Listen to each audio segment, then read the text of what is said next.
অনুক্রম শ্রেণী চ্যাপ্টারের 9.2 এর 2 নম্বর অঙ্ক কি আছে এখানে 100 থেকে 1000 এর মধ্যবর্তী 5 এর গুণিতক সবগুলি স্বাভাবিক সংখ্যার যোগফল নির্ণয় করো। মানে 100 থেকে 1000 এর মধ্যে যতগুলা 5 দ্বারা ভাগ করা যায় যতগুলা সংখ্যা আছে সবগুলা কি করতে হবে যোগফল নির্ণয় করতে হবে। কেমন? তাইলে 1000 থেকে 1000 এর মধ্যে বুঝছো তো? তাহলে আমাদের প্রথম সংখ্যাটা কি হবে যেটা 5 দ্বারা ভাগ যায় 125 নি 105 প্রথম সংখ্যাটা হবে কত 105। এখানে 105 দ্বারা ভাগ যায় কিন্তু আমাদের 100টা হইতো না। কেন 100 হইতো না? কারণ 100 না 105 দ্বারা ভাগ যায় না মাঝখানে বুঝি এই কারণে। কেমন? 100 থেকে 1000 এর মাঝখানে বুঝি। কেমন? এর মধ্যবর্তী তার মানে কি 1000টা বাদ 1000 এর পর থেকে শুরু হবে। কেমন?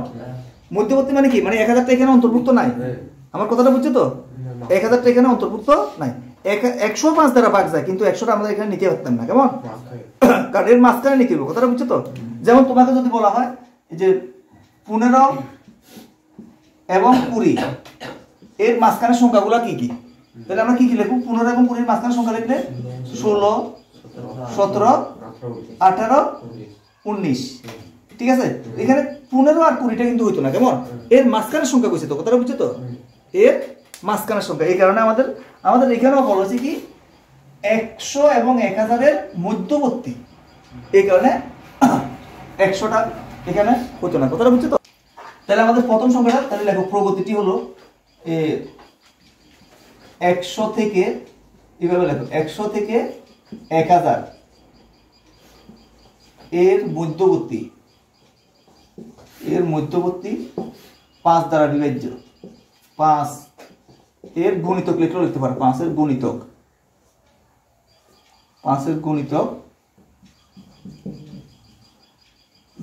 সংখ্যাগুলি হলো 5 এর গুণিতক সংখ্যাগুলি হলো। কেমন?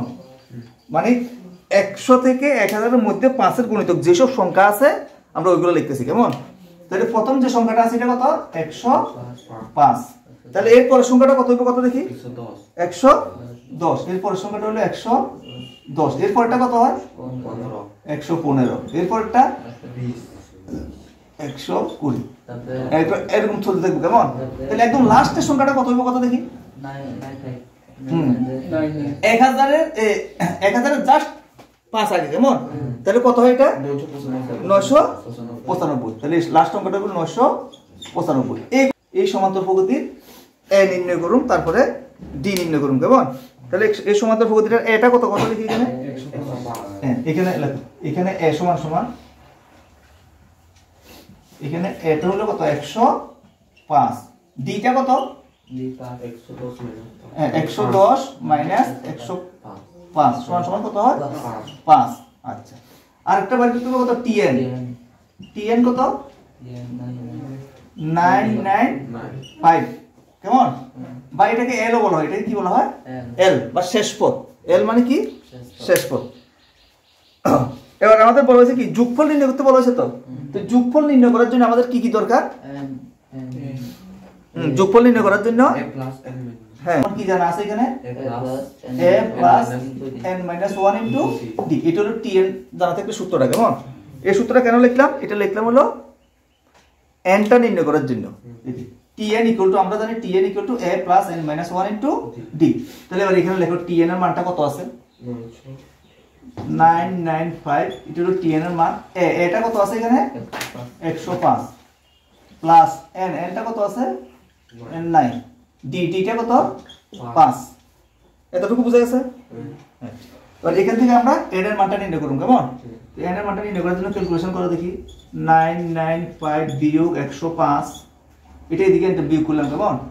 এটা হলো 5n minus 5। এটা থেকে 105 বিয়োগ করে কত হয় এখান থেকে 105 বিয়োগ। কেমন?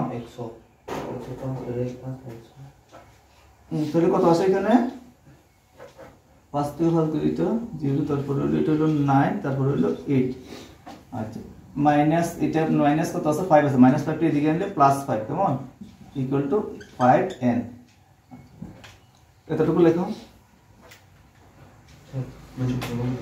লেখার পর এবার এখানে আমরা লিখতেছি কত হয় এখানে 895 ইকুয়াল টু 5n। কেমন? তাহলে সুতরাং n ইকুয়াল টু 895 কে 5 দ্বারা ভাগ করো কত আসে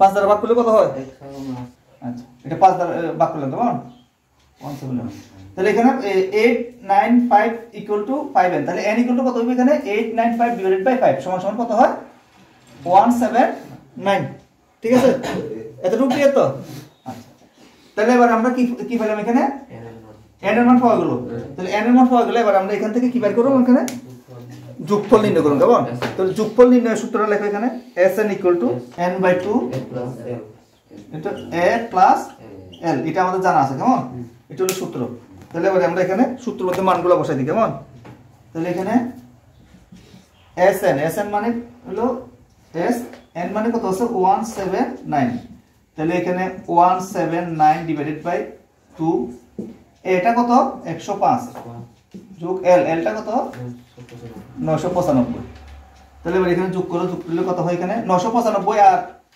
105 এটা যোগ করে দেখি কত আসে 1100 হ্যাঁ 1100 আচ্ছা 179 ডিভাইডেড বাই 2 তারপর হলো কত 1100 না আচ্ছা 1100 এবার এটাকে 2 দ্বারা ভাগ করে দেখি ভাগ দি 1100 কে 2 দ্বারা ভাগ করো 1100 কে 2 দ্বারা ভাগ করলে কত হয়